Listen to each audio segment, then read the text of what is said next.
Pondok Jaya, Jumat dini hari, pukul 0. Pos ronda itu terbuat dari kayu yang dicat ulang berkali-kali, namun tetap saja menyisakan bau apek dan lembab. Bima menyalakan pemanas air portabel di atas meja, berharap secangkir kopi hitam kental bisa mengusir hawa dingin yang selalu terasa berbeda setiap malam Jumat. Selesai, Bim. Jurnal sudah kutulis, cek terakhir jam 11.45, kata Joko, rekan kerjanya, sambil mengenakan jaket tebalnya. Joko adalah pria parubaya yang tenang. Ia sudah menjaga Pondok Jaya selama 20 tahun, lebih lama dari usia Bima. Bima mengambil jurnal dari tangan Joko. Terima kasih, Mas. Malam ini sepi sekali, iya. Joko tersenyum tipis, senyum yang tidak sampai ke mata. Malam Jumat memang selalu sepi, Bim. Anggap saja istirahat dari hiruk-pikuk Jakarta. Bukan sepi itu, Mas. Tapi, sunyi. Sunyi yang terlalu sunyi. Tidak ada suara tokek, bahkan jangkrik pun bungkam. Rasanya seperti alam menahan napas, ujar Bima, mengipasi rokoknya yang baru disulut. Joko mengunci pandangannya pada Bima, tatapannya tiba-tiba berubah serius. Dengarkan aku baik-baik, Bim. Jangan pernah bicara seperti itu di kawasan ini. Malam Jumat memang ada aturannya sendiri. Aturan apa, Mas? Aturan hantu. Bima mencoba melucu, tapi suaranya sendiri terdengar tegang. Bukan hantu, Bim, tapi penghuni lama. Mereka tidak suka diusik. Kau tahu, kompleks ini dibangun di atas lahan bekas perkebunan tua. Dan di ujung sana, Joko menunjuk ke arah Blok D, sebuah area yang jarang dilewati. Ada rumah yang paling tua, Rumah Marga namanya. Jangan pernah kau mendekat ke sana setelah jam 1. Rumah Marga, yang catnya sudah terkelupas semua itu. Betul, dulu, puluhan tahun lalu, ada kejadian tragis di sana. Anak perempuan pemilik rumah, namanya Risa, meninggal dengan cara yang tidak wajar. Sejak saat itu, konon, Risa tidak pernah pergi. Dia hanya akan keluar kalau ada satu hal yang hilang dan harus ditemukan. Bima bergidik, meski mencoba menyembunyikannya. Hilang, benda apa? Aku tidak tahu pasti. Ada yang bilang loket, ada yang bilang boneka. Intinya, kalau kau mendengar suara, entah itu bisikan, tangisan, atau bahkan panggilan namamu, jangan pernah merespons. Apalagi mengintip, tutup telinga, berdoalah, dan tunggu sampai subuh. Seram sekali, Mas. Aku tidak bercanda. Beberapa rekan kita pernah melihatnya. Mereka bilang, sosoknya tinggi, gelap, tidak menapak tanah. Dan yang paling menyeramkan, dia tahu namamu. Kenapa dia bisa tahu? Itu yang tidak ada yang tahu.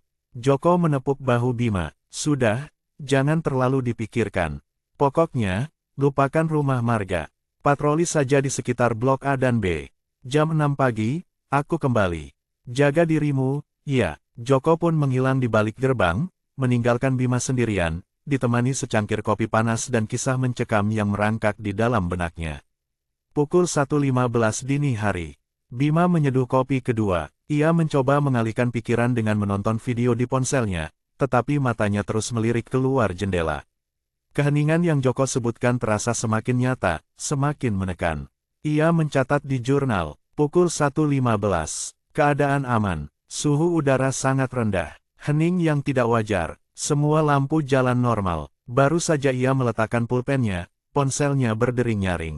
Ia terkejut, hampir menjatuhkan cangkir kopinya. Halo, suara di seberang sana hanya berupa desisan frekuensi yang kasar, seperti radio rusak yang kehilangan sinyal. Halo, ini siapa? Pak RT, ada apa? Bima meninggikan suaranya. Krursyah, ada, di, sana. Krursyah, Ma. Bima merinding. Ia melihat layar ponselnya. Tidak ada nama. Nomor tak dikenal. Anehnya, sinyalnya penuh. Maaf, saya tidak dengar jelas. Tolong ulangi. Tiba-tiba, suara desisan itu hilang, digantikan oleh suara yang sangat berbeda. Suara itu berupa siulan, sangat merdu, namun terasa dingin dan hampa, seperti siulan yang datang dari lorong yang panjang dan kosong. Bima buru-buru memutus sambungan. Ia meletakkan ponselnya, tangannya gemetar hebat. Itu pasti gangguan sinyal, pikirnya, tapi siulan itu. Ia memutuskan untuk melakukan patroli lebih awal dari jadwal, hanya untuk menggerakkan badan dan mengusir rasa takut. Ia mengambil senter dan tongkatnya. Saat ia membuka pintu pos ronda, ia melihatnya. Di ujung jalan, Di persimpangan menuju Blok D, tepat di mana rumah marga berada, lampu jalan tiang nomor 04, yang tadi ia catat normal, kini berkedip-kedip gila. Kedipannya cepat, tak beraturan, seperti mata yang kejang-kejang. Flicker, flicker, flicker, dan kemudian, sunyi. Lampu itu mati total. Kegelapan yang dihasilkan lampu yang mati itu terasa berat. Itu bukan sekadar hilangnya cahaya, tapi munculnya jurang hitam yang menelan penerangan di sekitarnya. Bima menarik napas panjang. Ini pasti korsleting, bisiknya pada dirinya sendiri. Aku harus memeriksanya. Kalau tidak, besok pagi Pak RT akan marah. Ia mengunci pintu pos ronda, menyisakan kunci duplikat di saku. Ia berjalan ke arah lampu mati, langkahnya pelan dan hati-hati. Udara terasa semakin dingin, dan bau Kamboja dari semak-semak tak terlihat semakin menusuk hidung. Ketika ia tiba di bawah tiang lampu, ia mendongak. Kabelnya terlihat baik-baik saja. Aneh sekali, gumamnya. Tidak ada kerusakan fisik. Ia menyorotkan senternya ke sekitar. Aspal, trotoar, pagar, semua normal. Saat senter itu menyapu ke arah semak belukar di seberang, tepat di depan gerbang rumah marga yang berlumut, Bima melihatnya. Bayangan, sangat tinggi, sangat tipis, seperti celah dalam kain hitam pekat. Bima membeku, teringat kata-kata Joko, sosoknya tinggi, gelap, tidak menapak tanah. Ia memaksakan senter untuk menyorot penuh pada bayangan itu. Senter itu menangkap bayangan dari pohon kenari tua yang memang tinggi, batangnya kurus dan daunnya jarang. Bima mendesah lega, bodoh, kenapa aku begitu takut pada pohon? Ia mulai berbalik, memaki kecemasannya. Tiba-tiba, ia mendengar suara dari pos ronda, sekitar 100 meter di belakangnya. Kerik, kerik. Suara itu adalah goresan yang sama seperti yang ia dengar di telepon, tetapi kini, itu nyata. Itu adalah kuku panjang yang menggores kaca tebal jendela pos rondanya. Kerik, kerik, kerik. Bima tidak lagi berpikir logis. Ia tahu pos itu terkunci. Ia tahu ia sendirian di jalan itu. Ia berjongkok di balik semak melati, jantungnya berdebar hingga ia bisa mendengar detaknya sendiri di telinga. Ia mengintip, senter di tangannya mati. Jendela pos ronda, tepat di sana, sosok itu sudah berdiri di sana. Itu adalah bayangan hitam murni, tidak memiliki detail, hanya siluet. Bentuknya menyerupai wanita yang sangat kurus, tingginya melebihi pintu. Ia sedikit membungkuk, seolah berusaha melihat ke dalam pos. Kaki pucat, nyaris putih kebiruan, melayang sedikit di atas lantai beton. Sosok itu perlahan-lahan mengangkat tangannya. Jari-jarinya panjang, sangat panjang, dan ujungnya menghitam seperti cakar yang gosong. Salah satu jarinya berhenti di bingkai jendela. Dan kemudian, sosok itu melakukan hal yang paling menakutkan. Ia menoleh. Perlahan, seolah lehernya tidak memiliki tulang, kepala gelap itu berputar 180 derajat ke arah Bima. Meskipun tanpa mata, tanpa wajah, Bima merasa ada dua lubang hitam pekat yang menghisap seluruh cahaya dan jiwanya. Dan dari kekosongan itu, muncul suara. Bukan siulan yang merdu, bukan desisan statis. Tapi bisikan, sangat intim, sangat dekat, seolah sosok itu berdiri tepat di samping telinganya, bukan 100 meter di depannya. Kau kembali, Bima. Bima tidak sadar bagaimana ia berlari. Kaki menendang aspal, paru-paru terbakar. Ia hanya punya satu tujuan, menjauh dari bisikan yang memanggil namanya. Ia berlari melewati pos ronda tanpa berani melihatnya. Ia melewati lampu jalan yang mati. Ia tidak peduli kemana ia pergi, sampai ia tersandung di depan pagar rumah marga yang berkarat. Gedebuk, tongkat dan senternya terlempar. Ia terengah-engah, tubuhnya menggigil tak terkontrol. Ia bersembunyi di balik gerbang besi yang tingginya 2 meter, berlumut, dan tertutup oleh tanaman merambat liar. Ia menoleh ke belakang. Di kejauhan, sosok itu sudah tidak di pos ronda. Sosok itu kini berdiri di tengah persimpangan, di bawah tiang lampu yang mati, persis di tempat Bima berdiri beberapa menit lalu. Ia tidak berlari, tetapi bergerak dengan gerakan meluncur yang pelan dan halus, menuju ke arah Bima. Bima merapatkan tubuhnya ke gerbang dingin. Ia harus berpikir, kenapa dia tahu namaku? Kenapa dia bilang, kau kembali? Aku tidak pernah ke sini sebelumnya. Tiba-tiba, ia teringat cerita Joko. Risa, meninggal dengan cara yang tidak wajar.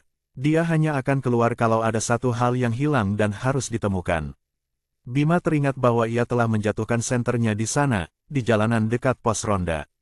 Senter itu adalah satu-satunya barang miliknya yang tertinggal. Ia melihat ke sekeliling. Pagar besi rumah marga di depannya sudah rapuh. Ada celah kecil di antara dua palang besi, cukup untuk dilewati tubuh kurusnya.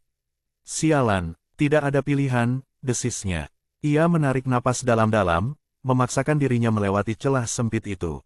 Bajunya robek sedikit, tapi ia berhasil masuk ke pekarangan rumah tua itu. Udara di dalam gerbang terasa jauh lebih tebal dan dingin. Bau Kamboja bercampur dengan bau debu, jamur, dan sesuatu yang manis, busuk, dan sangat khas, bau rumah yang ditinggalkan lama. Pintu depan rumah marga terbuat dari kayu jati yang tebal, namun tidak terkunci. Hanya tertutup, sedikit menganga. Bima mendorong pintu itu dengan ujung tongkatnya yang tergeletak di tanah. Kriit, suara engsel yang berkarat itu terdengar seperti jeritan. Ia masuk. Bagian dalam rumah marga seperti kapsul waktu. Furnitur tertutup kain putih, debu setebal karpet. Tapi ada aura aneh, seolah-olah semua barang itu baru saja digunakan. Bima bersembunyi di balik sofa tua yang besar, mengintip melalui jendela yang retak, melihat ke jalan. Sosok itu sudah semakin dekat. Ia kini berada di tengah jalan, hanya berjarak 50 meter dari pagar. Gerakannya meluncur, seperti tidak terikat oleh hukum fisika. Bima gemetar. Ia harus membuat strategi. Apa yang hilang di rumah ini? Gumam Bima. Apa yang dicari Risa? Ia melihat sekeliling. Pandangannya jatuh pada sebuah meja rias yang terbuka sedikit, di sudut ruang tamu. Ia merangkak mendekat. Di atas meja rias itu, di antara botol parfum kristal yang sudah mengering, tergeletak sebuah kotak perhiasan kayu kecil, berukir bunga mawar. Dengan tangan gemetar, Bima membukanya. Kosong. Hanya ada lapisan beludru merah yang pudar. Tiba-tiba, ia melihat ke cermin meja rias yang kusam. Di belakangnya, refleksi di cermin itu tidak hanya menampilkan dirinya sendiri, tetapi juga bayangan tinggi dan hitam yang mengisi seluruh ruangan. Kau melihatnya, Bima. Bisikan itu kini terdengar seperti gemerisik daun kering, memenuhi setiap sudut ruangan. Bima tersentak, berbalik dengan cepat, siap untuk lari. Tidak ada apa-apa di belakangnya. Ruangan itu kosong, hanya ada debu dan kain-kain putih. Ia menoleh kembali ke cermin. Refleksi sosok itu masih ada di sana, di belakang refleksi Bima. Bima memejamkan mata, menghela napas, dan membuka matanya lagi. Refleksi itu hilang. Ini cuma tipuan pikiran, ia meyakinkan dirinya.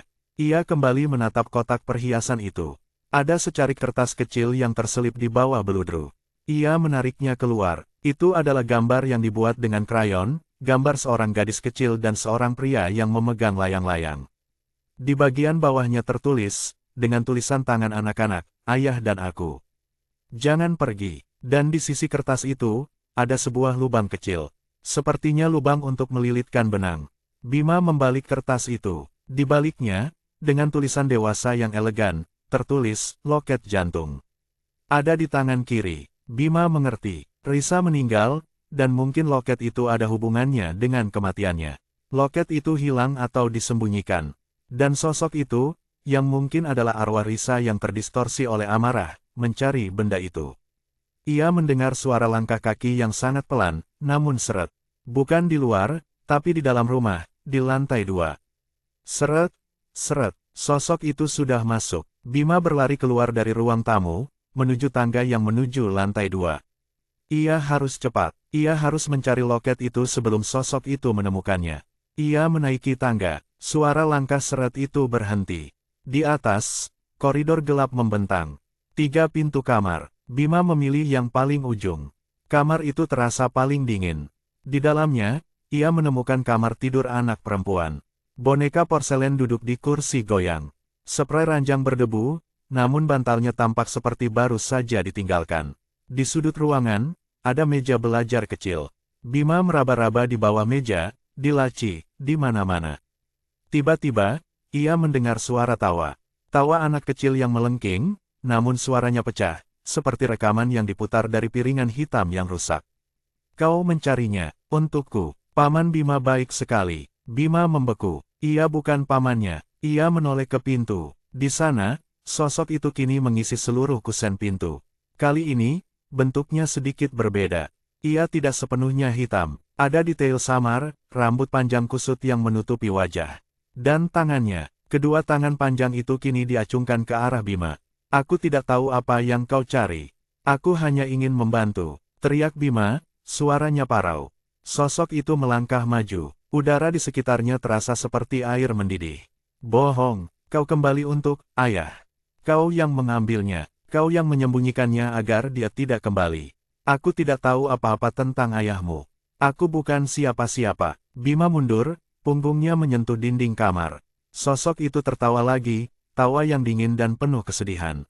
Di tangan kiri, tangan kirimu, Bima, berikan padaku. Bima panik, ia melihat tangan kirinya, kosong, lalu ia teringat tulisan di kertas, loket jantung. Ada di tangan kiri, ia melihat laci meja belajar. Ia membukanya paksa, di dalamnya, tumpukan buku-buku lama. Ia merogoh ke dalam, dan jarinya menyentuh sesuatu yang keras dan dingin. Ia menariknya keluar, itu adalah sebuah loket kecil berbentuk hati, perak kusam, terikat pada rantai tipis yang putus.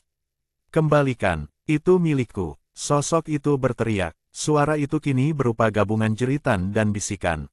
Tiba-tiba, loket itu terasa panas di tangan Bima. Bima menatap sosok yang sudah berdiri hanya 2 langkah darinya.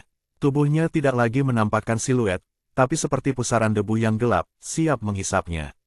Aku tidak mengambilnya, aku hanya menemukannya, seru Bima. Ia melempar loket itu ke lantai, tepat di depan kaki sosok itu. Loket perak itu mendarat dengan bunyi denting yang sangat keras di lantai kayu. Begitu loket itu menyentuh tanah, sosok itu mengeluarkan raungan yang bukan suara manusia. Itu adalah bunyi robekan, seperti kain sutra yang dirobek dengan paksa. Sosok itu tidak menyentuh loket itu. Ia hanya membungkuk, dan kemudian, sosok itu mulai menyusut. Bayangan hitam yang pekat itu mulai tertarik ke dalam dirinya sendiri, seolah-olah ditarik oleh gravitasi yang tak terlihat. Raungan itu berganti menjadi ratapan. Dia tidak akan kembali, tidak akan. Sosok itu terus menyusut, menjadi gumpalan asap hitam yang mengepul di atas loket perak. Asap itu berputar-putar, dan dalam sekejap, hilang ditelan udara. Sunyi. Kali ini, sunyi yang berbeda. Sunyi yang diiringi kelegaan. Bima tersandar ke dinding, napasnya terengah-engah, tubuhnya basah oleh keringat dingin. Tiba-tiba, dari kejauhan, ia mendengar suara anjing menggonggong. Suara yang normal. Lalu, di luar, ia mendengar bunyi pop. Diikuti dengan cahaya, lampu jalan tiang 04 di persimpangan itu menyala kembali. Terang benderang, seolah tidak pernah ada masalah. Pukul 2.30 dini hari. Bima tidak berani mengambil loket itu. Ia hanya turun dari tangga, keluar dari rumah marga, dan mengunci kembali gerbang yang sudah rapuh itu. Ia kembali ke pos ronda, mengambil senternya di jalan. Ia menemukan pintu posnya masih terkunci. Goresan di jendela kaca sudah hilang, seolah tidak pernah ada. Ia duduk di kursinya, menyalakan kembali pemanas air. Pukul 6.15 pagi. Joko kembali, membawa kantong plastik berisi nasi uduk dan 2 gelas teh hangat.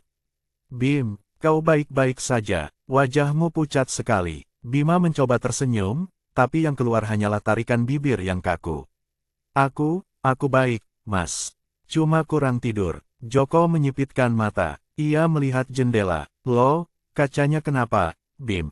Kau ganti. Bima menoleh. Di kaca jendela pos ronda, di bagian tengah, terdapat bekas goresan yang samar, membentuk satu huruf.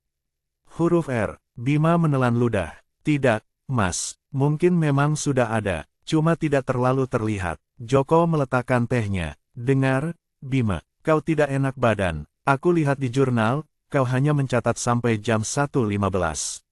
Aku patroli, Mas. Sampai subuh. Semalam ada sedikit masalah listrik di tiang 04. Joko menatap mata Bima lurus-lurus. Kau ke rumah marga? Iya. Bima terdiam. Joko mendesah. Aku tahu. Aku pernah sepertimu. Semua penjaga baru selalu penasaran dengan rumah marga. Lalu, apa yang kau temukan? Loket. Aku menemukan loket di dalam kamar anak. Dan sosok itu, dia memanggil namaku. Dia bilang aku kembali. Dia bilang aku mengambil sesuatu. Apa yang dia katakan persisnya? Dia bilang, kau kembali, Bima. Kau yang mengambilnya. Kau yang menyembunyikannya agar dia tidak kembali. Dia bilang aku pamannya. Aku bahkan tidak tahu siapa Risa itu. Joko terdiam lama, mengaduk tehnya. Wajahnya kini sama seriusnya seperti tadi malam, hanya saja kali ini ada kekecewaan. Bima, kau tahu kenapa dia memanggil namamu? Aku tidak tahu. Aku takut, Mas. Aku sungguh tidak tahu. Joko menarik napas panjang. Risa itu punya seorang paman yang sangat disayanginya. Paman ini yang membuatkannya loket berbentuk jantung itu. Nama paman itu adalah Bima. Bima terkejut. Tidak mungkin. Mungkin saja, Bim. Risa meninggal karena kecelakaan yang melibatkan loket itu. Pamannya, si Bima ini, merasa bersalah dan melarikan diri, membawa loket itu bersamanya. Dia tidak pernah kembali ke rumah ini. Arwah Risa, dia tidak bisa melihat wajahmu. Dia hanya bisa merasakan energi, dan mendengar nama. Mungkin kau punya kemiripan nama, atau kemiripan aura dengan pamannya. Joko meletakkan tangannya di bahu Bima. Malam Jumat di Pondok Jaya, dia tidak menghantui. Dia mencari, Bim. Dia mencari paman Bimanya, yang pergi dan tidak pernah kembali. Dan semalam, dia pikir kaulah yang kembali. Bima menunduk, menatap cangkir kopinya yang dingin. Malam Jumat itu bukan hanya dingin, itu adalah panggilan dari masa lalu yang salah alamat, sebuah tuduhan yang dilemparkan oleh kekosongan. Jadi, loket itu ada di sana. Tanya Bima, biarkan saja di sana. Dia sudah menemukannya. Dia sudah tenang. Untuk malam ini, dia sudah tenang.